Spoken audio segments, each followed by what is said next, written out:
Good morning, and happy Friday to you. This is Brenda Perryman, and you're watching The Brenda Perryman Show right here on TV 33, WHPR, Comcast 90 in Detroit, and all over the world, courtesy of the World Wide Web.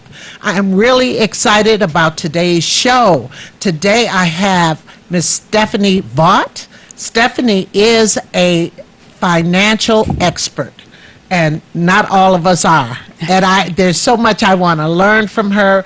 And we're going to get a little history from her about how she got into this. And we're going to talk about some things that may be salient to you.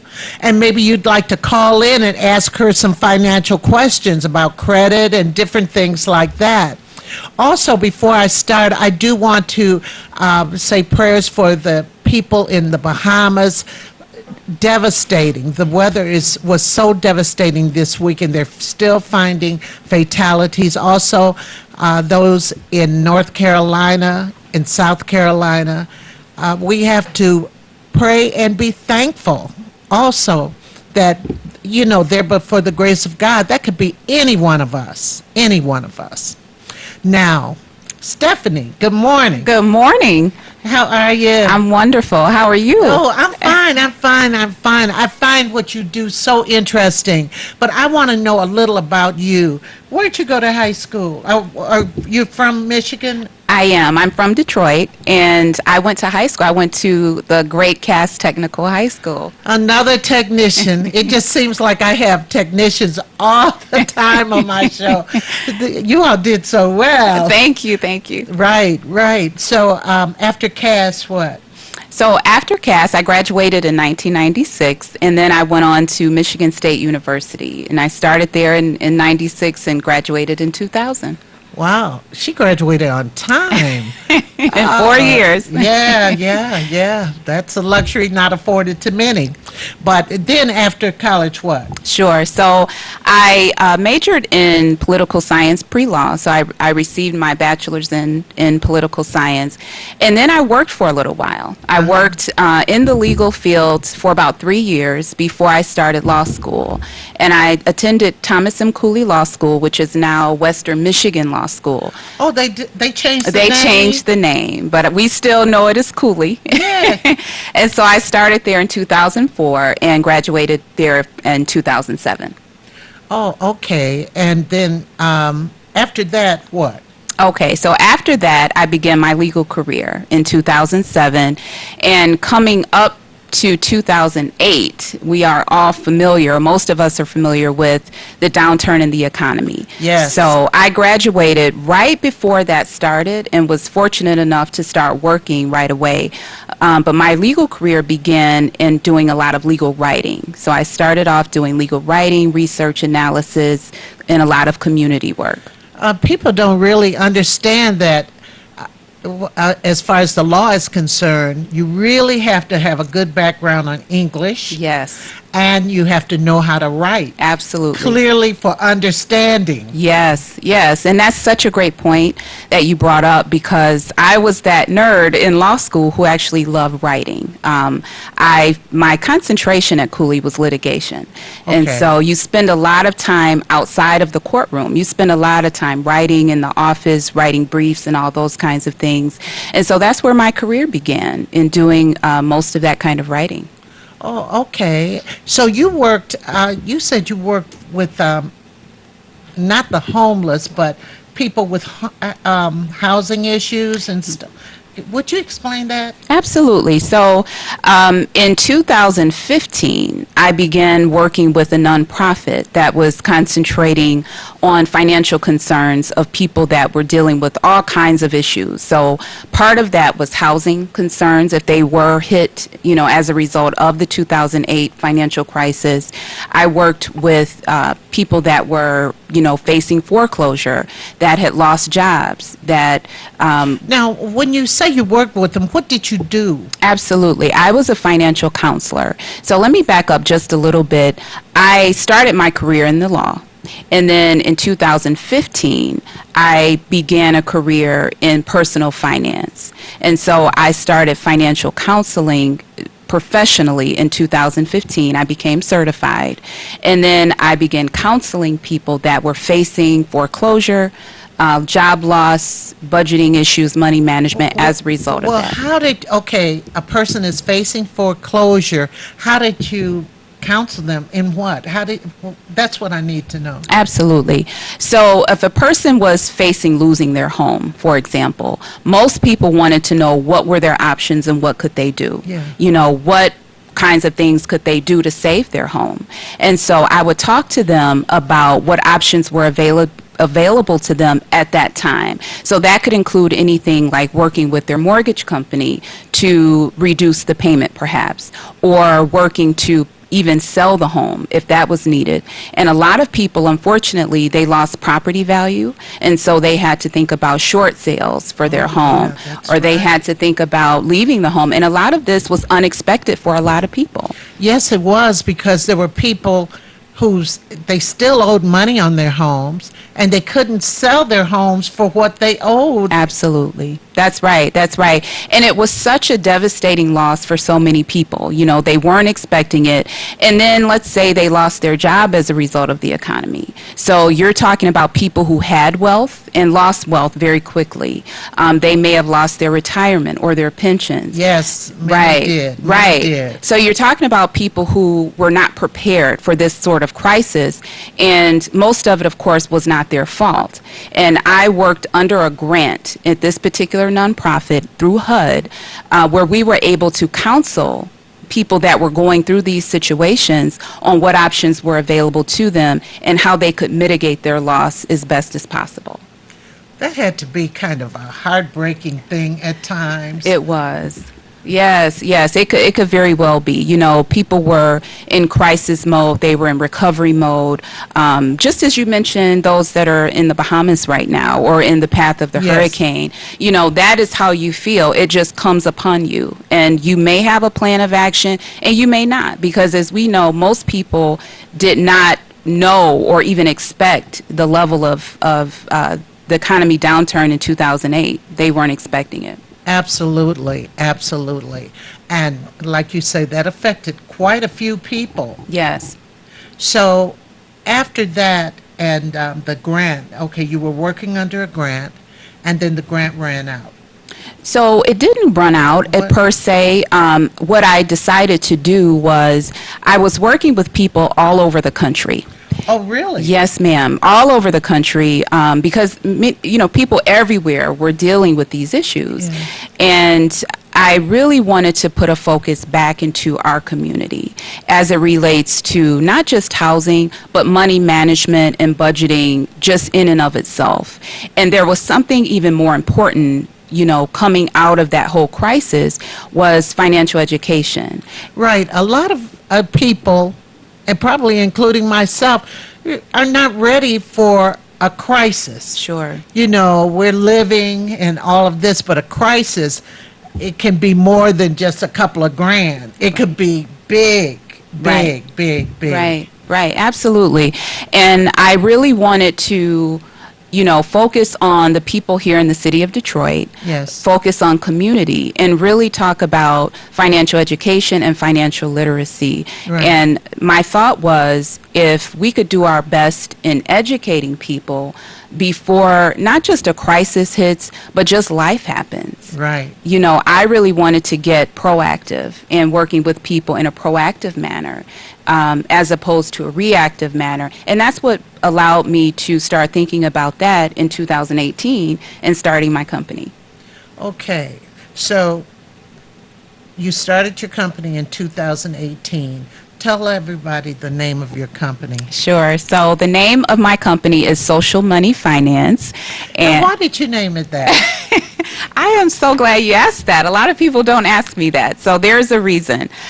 So the company name, we'll take it word by word. Social has a community element to it. And my focus, of course, was on community. I wanted people to feel comfortable in talking about their money, because that isn't a subject we all feel comfortable It isn't. talking No, it's about, not. right? Their money or lack thereof. I tell you. Exactly. And money, everybody understands what money is, right? You need money to make it day to day, and I really wanted to be very authentic about the company itself, and so I added the name money in there. And finance relates to the educational part of money, whether we're talking about financial education or financial literacy. So when I thought of those words separately, I thought it would make sense to put it all together, because it embodies the mission behind social money finance. Okay, let's talk about credit. Yes. Let's talk about credit. Credit, I remember people would say, I remember the first credit card. Sure. You know, everybody might remember that, and how they didn't understand. When I was young, we didn't really understand what it was. My mother did not have the credit. Sure. You know, so we didn't know. So tell people the ins and outs of some of the ins and outs of credit. Sure, this is a great question. So the credit card, first thing I always tell clients is it is not money. And that may sound very straightforward, but it isn't. It's a loan. It is a loan based on your ability to pay back. So I'll start with my experience with credit cards. All right. And it's similar to maybe what a lot of people experienced was in college. And, college is your first time out of the house. You're quote unquote on your own. And there are companies out there that will encourage or, They will pursue. just give you a credit Yes. card. And my thing is, how dare you give me a credit card? I don't even have a job. You don't have a job. And at 17, 18 years old, you haven't had a credit card most likely until you've gotten to college. Right. And so what these companies will do is pursue college students, and make it very enticing to get a credit card. And so they promise them, certain gifts, T-shirts, probably nowadays it's phones or laptops. They incentivize getting a credit card. And what happens is you get a credit card and they tell you you only have to pay $25 a month, right? You got $1,000 credit limit, and it's just $25 a month if you use the card up to the credit limit. That's usually what you're told. And you think, well, if you have an on-campus job or maybe your parents are sending you money, you think, hey, I can do $25 a month, right? But what they're not explaining to you is that when you make a purchase, if you don't pay that purchase off within a 30-day period, usually, that purchase will then accumulate interest. And so the $25 is the minimum payment that is required on that credit card. And usually what that minimum payment goes to is the interest. Right. So you aren't really paying down the principal or the amount that you charge on the credit card. What you're doing is paying interest. And so as you continue to use the card and you continue to make purchases, then if you're still paying that minimum amount, you've ended up paying for that purchase 3, 4, 5 times, right? Right. And a lot of times they don't tell you the percentage of interest. It isn't in the big writing. That's right. It's down in the little writing. It's in the small print. And the percentage rates for credit cards mostly range from 25 to 28%. So imagine, you make a purchase for $100. If you don't pay that purchase off within the 30-day period, that before interest accumulates, then you've got 25% tacked on to that 100. And if you're only paying $25 a month, you've just paid the interest on it. So you're not paying down what you actually purchase. And that can be the trick of credit cards, where you're not being told or you don't fully understand what it is. If you have any questions, you could call us 313-868-0342, 868-0351, or 868-4336. So with credit, okay, you start paying that $25 a month, even though it's going to interest. Then next thing you know, somebody else is offering you a credit card. That's right. And you more credit cards. That's right. That's right. And, I always, when I talk with my clients or just people in general, I always use myself as an example, right? Because I did fall into the trap of getting the credit cards. I didn't know any better. And what, I really want people to understand is it's important to get your education, get your degrees, but getting life skills, achieving life skills is extremely important as well. And that's something that wasn't taught to me in high school. Sure. I didn't learn it in college. It's something you learn through trial and Trial and mostly error. error. Yes. Seriously. Yes. And then, you get your first house, so you got a minimum of bills or whatever, but you get that first house, and with you having a house, that can open you up to more credit. That's right. That's right. And you're absolutely right. And those are the things that we, most of us have not learned in school, whether it was in middle school, high school, or even college, where we're learning that now that you have, finished the educational part of your career, right? Now you're into life, and you're going to do life way longer than you've been in school. Right. And so you're not learning. Most of us didn't learn what to do in life, So if, for example, you finished college with 3 or 4 credit cards and you didn't get that knowledge of how to pay them off, right? Now that is impacting your credit. Now tell me this, I heard this, that if you pay a credit card off, no balance, that doesn't look good either. Well, and I don't understand that. right, and that's a myth. That's actually a myth, because if you pay it off, then what you want to do is leave it open. Because what it does is it increases your credit utilization. So I'm using some terms, and I want to break these terms down. Right, please. Yes. So here's the best way, and this is what I tell clients all the time, to use credit cards. Let's use that $1,000 credit limit for an example again, right? Let's say you charge $100. The best thing you want to do is pay that $100 off before the next billing cycle. And usually that's in 30 days, usually. So you want to pay it off. So if you've charged something, pay it off. Charge something again, pay it off. And what it's doing is it is showing that you have good credit history. So you are now lending to your credit history, and that you are a good risk for, someone lending you money, that you pay your bills on time. Well, what if it's more than $100? Maybe you make a big purchase, a refrigerator or something like that. Sure. A household appliance that may cost $1,200. Sure. And you can't pay that right off. Right. And that's a great question. So if you do make a large purchase for something like a refrigerator, what you want to do is, if you can't pay it off, because that's ideal, you want to pay as much on it every month as you can. So you want to make payments that are higher than the minimum payment that they're asking, right? So let's say your minimum payment is $30. If you can pay $50, I'd encourage you to do that and try to get it paid off as quickly as possible. But you want to pay more than the minimum if you can't pay it off. Oh, okay, I see. So what about, I remember my mother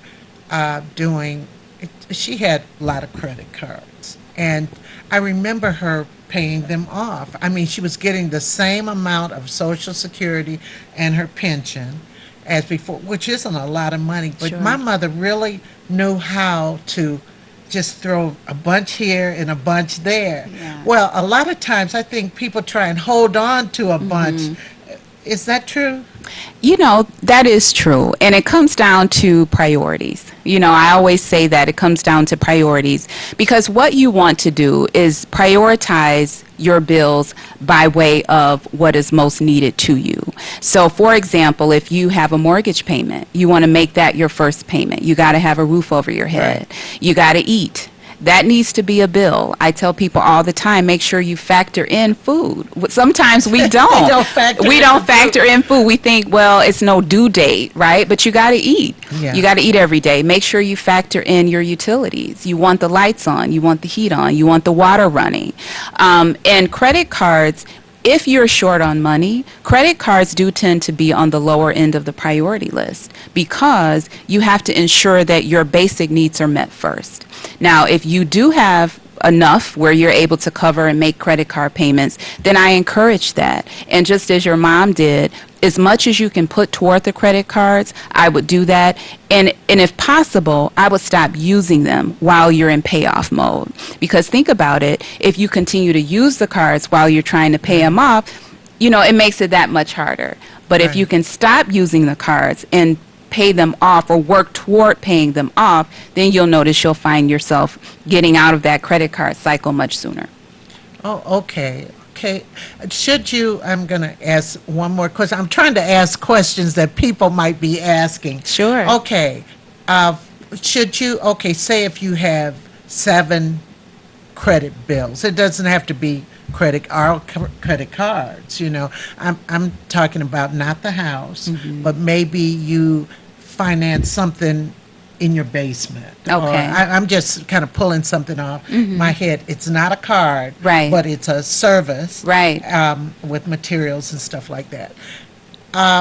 Should you take the most expensive card or the card or the credit purchase that you owe the most on and work on that, or the least, pay off the lower payments? So I love this question. I advise that you pay off the one with the lowest balance first, and then take that money, or monthly payment, and roll it into the next bill that has the lowest balance and do it that way. That's called the snowball method. So now some would tell you pay off the one with the highest interest first, which is called the avalanche method, if you can picture that. So let me just talk a little bit about these two. Okay. So the snowball method is if you have, several things that you finance, for example, and, one has maybe a $500 balance on it and you've been paying $50 a month. Continue to do that until it's paid off. Take that $50, maybe the next bill is $1,000 and you've been paying $50 on that. Take the $50 from the $500 you were paying, apply it now to your $1,000 bill. So now you're paying $100 a month toward that $1,000 and you get that paid off. Then you take the $100 and maybe you have another bill that's $2,000. You take that $100 from the previous two and apply it to whatever monthly payment you were paying on the $2,000 bill. That's the snowball method. One of the biggest purchases that people make besides a home is a car. Yes. Now, some people lease, some people buy. Is there a preferable thing to do? With leasing and buying, it depends. Leasing is like you're renting a car. It is. Because I'm renting a car.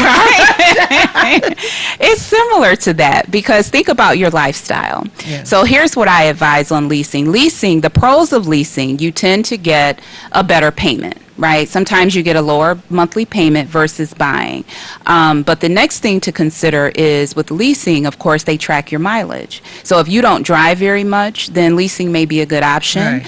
If you want that lower payment, leasing may be a good option.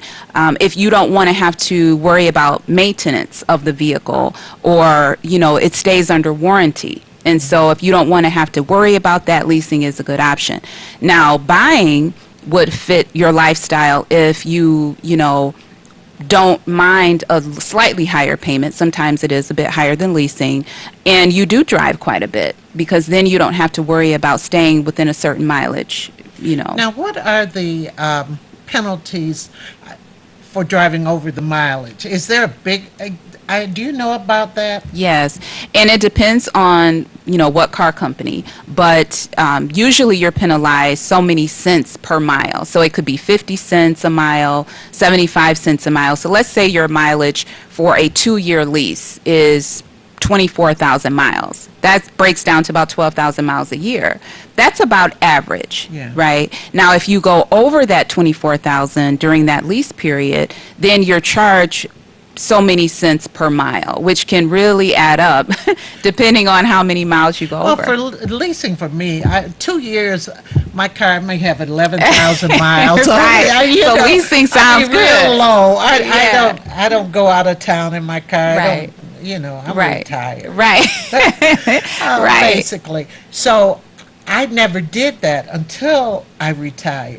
I never did that because I needed something that would be more.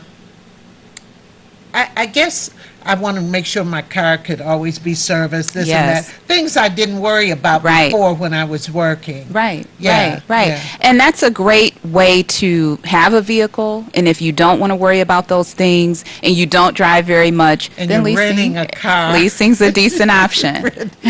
I mean, really, I thought about that. I said, dang, I'm renting a car. Right. It's like I'm a rental car. Right. But then again, it's like six in one hand, half dozen That's in right. the other. That's right. But I've owned all the other cars before. I mean, I kept them till I paid them off. Right. All of that stuff. And, Right. but, repair bills after a while. Yeah, it can be high.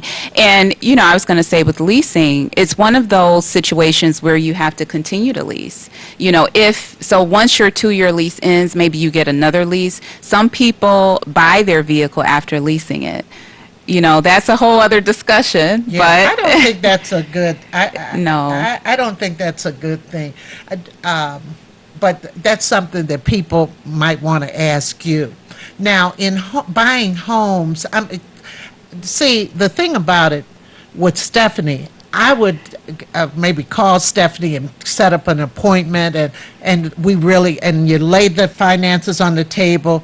Everybody, not be ashamed. Yes. Lay Yes. your finances on the table, and you would talk to them about what? Yes. So I do provide one-on-one coaching, and you're exactly right. You lay out your finances on the table. I like that, where you lay out what your monthly income is, and this is all of the household income. This is all the income that goes to the monthly bills. Then you lay out what your expenses are, right? So what you imagine, your bills that you pay every month. But it also includes, as I mentioned, what are you spending on food? It includes your spending. What do you think your gas spending is like? What are you spending on shopping or travel, or what other recreational activities, are you doing that you're doing pretty frequently, whether it's monthly or yearly? So you want to lay all of those out and really get a good picture of what your financial a status looks like, and then we go from there to determine what kind of coaching do you need. Oh, okay, I see. And you do, well, I just use the credit card, but you do other things. There are like two major other things that you do that's on your website. And tell the audience your website while they can. Sure. You can find me. So my company is Social Money Finance, and you can find me on socialmoneyfinance-teachable.com, socialmoneyfinance.teachable.com, and I'm also on social media. So you can look me up on Social Money Finance, the company page on Facebook, LinkedIn, as well as Instagram. Okay, so you talk to people about budgeting also? Yes, I do. That's something that people don't think about when they're making purchases either. Budgeting. What's the best way to budget? I mean, say if I'm running this household, what should I do? Write down all my bills and the total amounts that I owe, not just the monthly what I pay. Right. Or how does that go? Right. So budgeting is one of those things that tends to kind of throw people a little bit. But what I tell people all the time is budgeting is simply a spending plan. So what it first starts off with is, how much does your life cost? How much does it cost to be you? Yeah. That's what you got to start with. And it's personal. No, it's no one size fits all. It's different for everybody. So the very first thing you want to do is write down, what are you spending money on? How much is it? And I do usually start with per month, because usually you're paying a bill per month. So certain bills don't change, like maybe a mortgage payment, your car payment, maybe an insurance payment. Those kinds of things are called fixed expenses. They don't typically change. What can change, but what is a priority, are your utilities, right? That's based on use. So your utility bill may change month to month, but you still want to get an average of what are you paying out per month, for gas, electric, water. Okay, the next thing would be your cable bill or your cell phone bill. I was going to say gas, water, those kind of things. You know what I was thinking about? The fact that in summer, if you run an air conditioner all the time, no, like in August when it's really hot or Sure. something like that, you know that in summer, you should be able to forecast that in summer, I have two bills. I have two bills I know that are going to be fairly high. My water bill, because I water my Water the lawn, lawn, sure. and my electric bill. Mm-hmm. So that's something, because every year cyclically, certain bills are going to be higher in the winter and the summer. That's right. That's So right. that has to be in that budget somewhere. It sure does. That's a good point. And yeah, in the summertime, you're going to notice the electric go up because the AC is on. Now, here's what I would suggest if you're trying to manage or, keep that expense down as best you can. When you leave the house, turn the AC up. Make it a little warmer in the Yeah. home so it doesn't come on as frequently. You don't have to Good have point. it, yes, at a very low number if no one's there. If you're going on vacation, turn the AC up so that it's not coming on as often. And that way you're spending a little bit less there. I know I did that because they would say, oh, keep it to like 68, 69, something. I said, they must be crazy.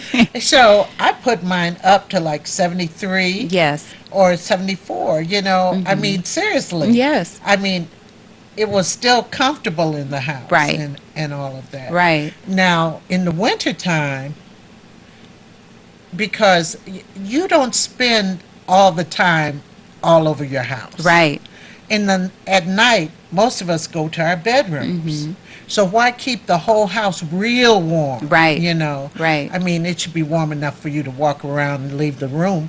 But RJ Watkins, who owns it, he told me something a few years ago. He said, Brenda, I use a space heater in my room. Mm-hmm. And I said, what? He said, oh, one of those oscillating things. Mm-hmm. And he said, that really brought my bill down. I did that, and it brought my bill down. Yes. Heat pimp was no more, because I would call it heat pimp. Right, I right. mean, every winter. Right. It seemed and my kids were there, too, I was paying these high heating bills. Oh, yeah. Oh, yeah. And if someone is not paying the heating bill, they should not be touching the thermostat. That sounds like a mother. That sounds like a mother. That's my what we were mother. taught. Right, But, right. in the wintertime, it's the same thing. It's the opposite. You turn the heat down. If you're not at home, turn it down. When you're going to sleep at night, turn it down, put on a few extra blankets, just to kind of manage and keep those expenses down. Now, so budgeting, you need to stick within your budget, right? Yes. That's really important. Yes. Do you find that some clients have to deviate here and there? They see a dress they have to have? Sure. No. Sure, and you want to make allowances for things like that. You don't want to micromanage every dollar. That's usually what I'll tell a client. And the method that I use is, as I mentioned before, you want to start first with what's the picture? What am I dealing with? If you haven't been tracking your expenses or your money, that's where you want to start. Write down everything you spend money on. Once you start there, then we talk about goals. What sort of things do you want to accomplish financially for yourself, for your family? And then at that point, what you want to do is, if you do like to shop, you want to have a budget that fits your lifestyle. So if you do like to shop, if you do like to travel, if you like to, enjoy things, as you should, a budget is not limiting. It gives you freedom and flexibility to live the life you want to live. So what I'll tell clients is, once you know how much you're spending money on, and then you know where the money's going, then you can make allowances for shopping. So for example, you can use money, actual dollars, when you go shopping, and that will limit, in a lot of cases, how much you're spending versus a credit card. It does, psychologically. Psychologically, you see that money leaving out of your wallet or your purse, it's going to stop you from spending well over maybe what you spend if you're using money. And then give yourself a certain amount of cash. So let's say, for example, you give yourself $200. I'm just throwing out a number. And you're going shopping, you see something you like, and you say, hey, I've got $200 for this month, and you decide what the number is, but this is just for an example.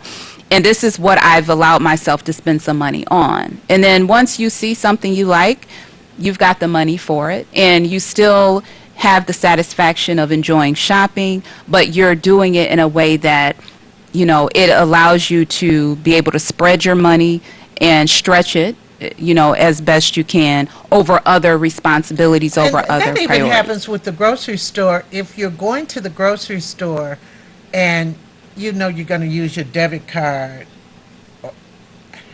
a lot of times you just a little more freer at the grocery store. Right. But if you have a certain amount of money in your pocket and say, I'm going to only use this cash, you start really counting up things. You're a little Right. more frugal, I Right. think. You're more conscientious. Yes. Yeah, and I use this example all the time, and this is a real life example, that in my household, one of the things, I try to walk the talk. I do walk the talk. And, I look at what I'm spending money on, I look at what my bills cost, but one thing that I was not tracking was food. And food is the thing that gets away from us. Is, we figure, hey, our other bills are, paid, they're on time, and I can have some fun with food, which is true. But I wasn't tracking food, and one day I sat down, kind of looked at, what I was spending for the month, for the last 3 months, and I realized that my food budget was just out of control. Like, I was spending, Really? yes, on food, and I thought, this is ridiculous. And so what I did to try to combat that is I said I would use money for food. So whether it was going out to eat or at the Good grocery idea. store. Good So idea. every pay period, and I would encourage, if this sounds like it may work for some of you, every pay period I would allow myself a certain amount of money, and that's what I spent in that 2-week window. So, whether it was going grocery shopping or, a carry out or going out to dinner, that is what I spent. I used cash only for food.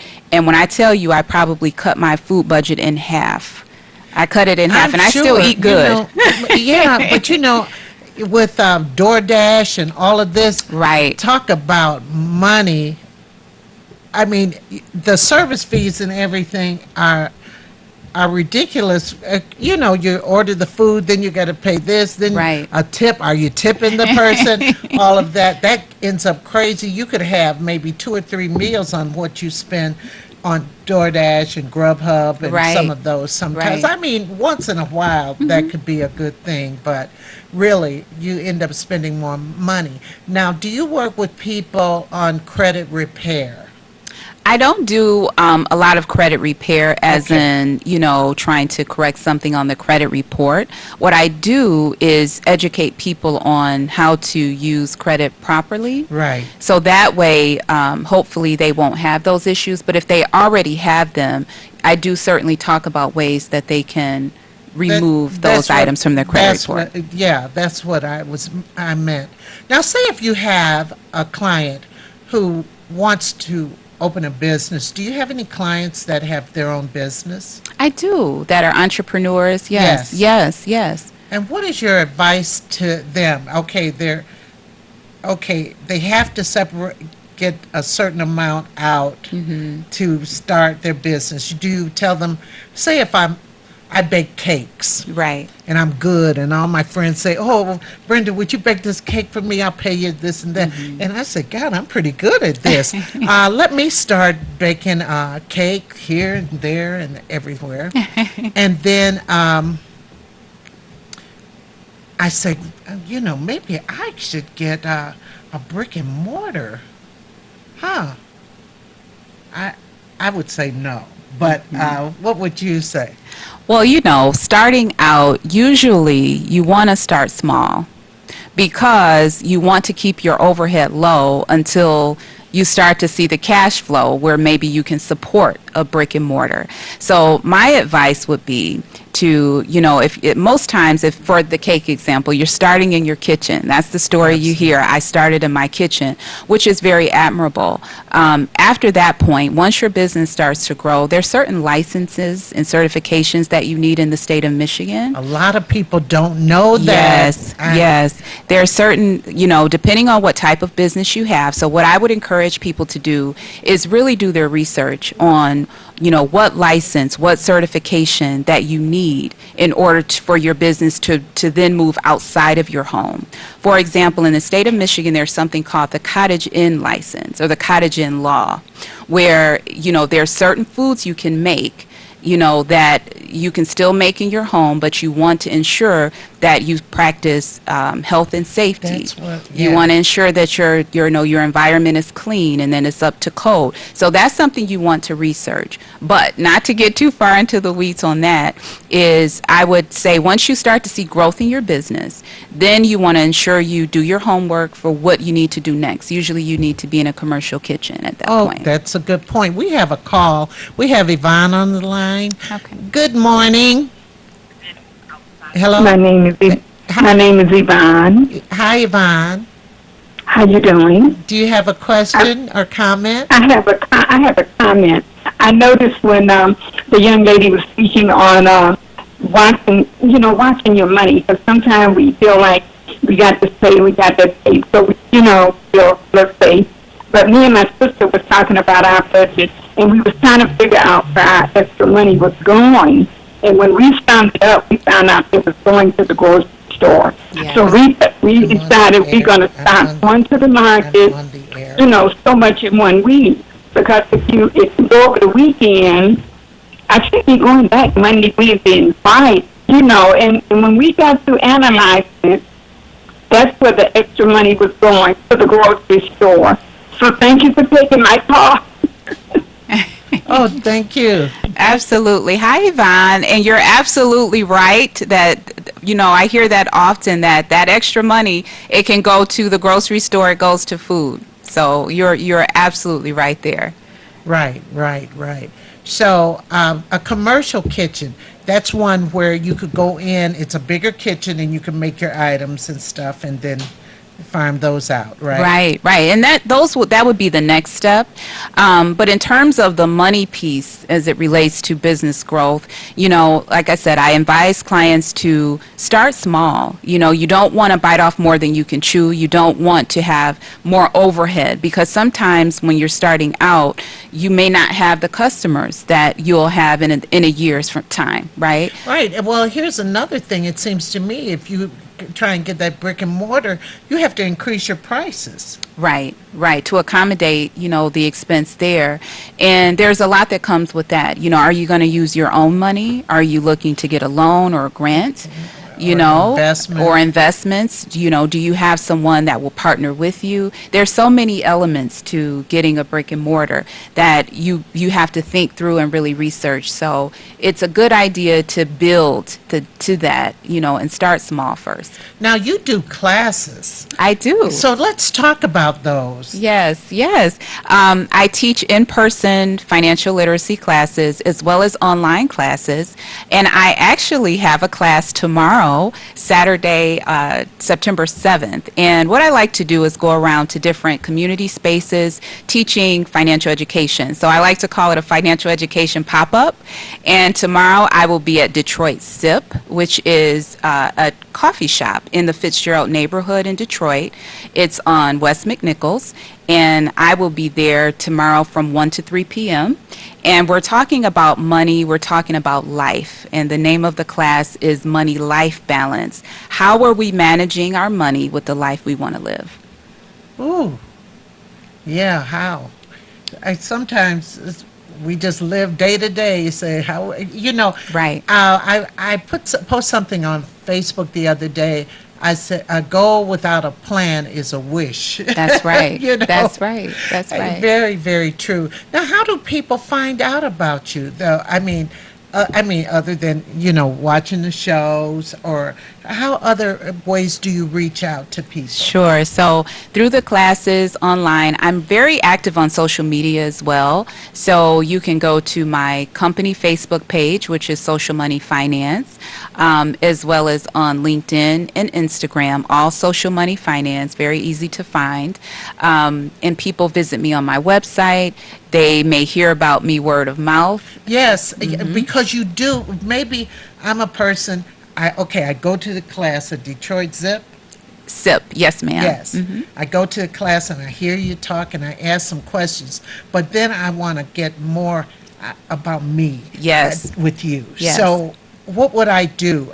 Yeah, you can. So, for example, if you're at a class, you're more than welcome to make an appointment with me. So, I would provide my business card with my phone number, email. You can email me at stephanie@socialmoneyfinance.com, and I'd be happy to, arrange an appointment. Do you do any online classes? I do. I do. Oh, well, tell us about that. Then you don't have to see our face. No, I'm just kidding. So the online classes are very convenient for people that maybe can't make it out, or if they're not in the state of Michigan, you can take an online class living anywhere. And again, that's socialmoneyfinance-teachable.com. That's where I'm located there. Socialmoneyfinance-teachable.com is where you can find me online classes. Teachable. Yeah, on the Teachable platform. And what are some of the classes that you teach? So on that platform, the first class I offer is Financial Literacy and Basics in Budgeting. So that's a foundational course, and it gets right into money management. We talk about money mindset, which is huge. We talk about, creating a spending plan, goal setting, as well as how to create a budget. Well, is anybody ever too far along that they can't get it together? I would say no. My motto is there is always a way forward. There is always a way forward. And so when you say, are they too in debt or is that what you mean, like Yes, too far along? yes.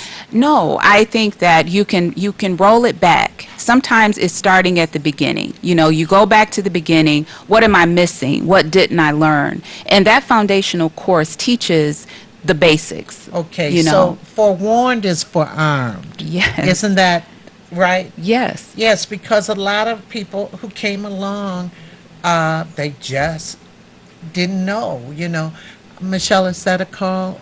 Well, okay. Good morning. Hello? Yes. Can you hear me? Yes, who am I speaking with, please? This is Theo. Oh, hi, Theo. Hi. I was calling because she has given everything except the phone number. The what? The whole world is not on computer. Oh, a phone number. Telephone number, yes. Telephone. Yes. Mm-hmm. Stephanie? Absolutely. You can reach me at 517-410-6606. 517-410-6606. 5606. Okay. You got it? I'm enjoying this. Yes. Okay, we'll repeat. Okay, repeat it one more time for the Sure. audience out there. The phone number is 517-410-6606, and you can reach me there for one-on-one financial coaching. Okay, and so, all right, so that one is the basic course on finance and financial literacy. Yes, and budgeting. Yes. And what's another one? Yes, and the next one is credit and debtor education, and that talks specifically about credit cards, how to use credit cards, the best practices for those. It talks about debt and how to resolve debt. It talks about consumer rights and consumer protection, and it's a segment in there that helps you. Guard against scams and identity theft and things that can happen to you along the way. We hear a lot about that. So that's a very comprehensive class. Do you know what almost happened to me with my cell phone? I get this, I think it was a text or something that said, I don't know, it was something. I remember clicking that link, and going on and trying to make some corrections. And then I said, wait a minute, why am I making these corrections? My bill is paid, my this and that. And so I called Verizon, who I had and it wasn't them who sent out this query. Wow. It wasn't them. I got one from Netflix last night, but it wasn't Netflix. I didn't even go for it. You know, Yeah. talking about there's some issue or something like that. And I clicked on the link, and it still had the Netflix thing, but it wanted my password and all that. Right. No, I didn't do it. Right. No, you got to be very careful, because there are people or companies that replicate. They replicate what you should have, you know, and stuff. So I don't really deep. No, it's very true. And one of the things to sort of warn against identity theft and scams is the fact that you have some very good con artists that know how to, imitate reputable companies. Yeah. But some of the things that you can look out for is, first of all, if you are online, look and Right. see if they have a website. Does it look right? Does it Right. look like it's reputable? Right. Look them up on Better Business Bureau. Right. Are they there? Right. And then a lot of times it's as simple as, if it doesn't feel right, it's probably not right. Trust your gut. Right, because they'll want you to put in your actual email, or phone number or whatever the ID is, and your password. Yeah. They need to get that password. That's right. And if they're asking Or you for last 4 digits of your. Social security, You yes. gotta watch all that. There's so many scams. Yes, it's a lot of scams, and they target people, and if you don't know what to look for, you might think it's legitimate, but a lot of times it's a scam if they're rushing you, if they're making you do something right away where you don't have time to think about it or ask questions, if they're calling you at odd hours, if you've never heard of them, if you don't remember submitting your information somewhere. Wait a minute, it's a I lot of got a things. call from this is the Social Security Administration. It sounded like a recording. Sure. You need to call or stay on the line to talk to so-and-so right now. The Social Security Administration doesn't have my Doesn't. cell phone number. Right, exactly. They don't have, you really got to watch it, people, Yes. because they really have a lot of things going. So, Stephanie, tell us once again, how can people reach you? And, and you can talk to Stephanie in confidence. Yes. About what you have to do and so forth, because forewarned is forearmed. Yes. So you can reach me by phone, 517-410-6606. Again, 517-410-6606.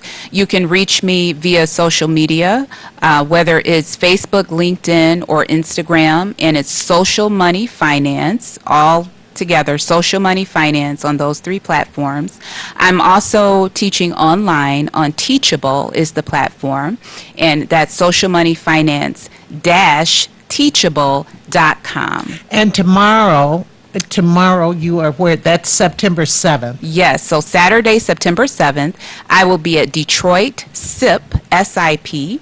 That's on West McNichols, 7420 West McNichols in the Fitzgerald neighborhood in Detroit from 1 to 3 p.m., and we'll be talking money-life balance. Well, this has really been informational, and there's so much more to it. Once you understand money, you could do a lot with it. I started realizing something. I said, I could do a lot more with what I get in per month if I wipe out some of that money I'm paying off every month. Right. And excellent. This is excellent, everyone. So take it from me, take it from Stephanie.